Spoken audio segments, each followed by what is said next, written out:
শুনছি পাশ থেকে এক ঠাকুমা বয়সী বলছে, ও বউ অত জোরে জপ করে না, আস্তে আস্তে বলবা, মুখ দিয়ে যেন বের না হয়। ভুল কথা।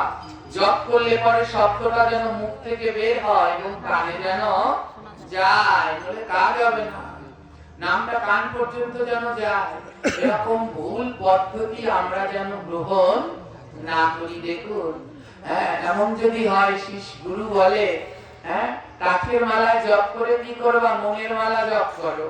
গুরু যদি শিখায় ওই 16 নাম 32 অক্ষর অত বললে সময় নষ্ট, তার থেকে হরে কৃষ্ণ রাম বলো, তাহলে কি গতি হবে? এর জন্য কি বলছে জানো, লোভী গুরু কামি চেলা দুজনাই নরকে গেলা। লোভী গুরু কামি চেলা, গুরুর মনে যদি লোভ থাকে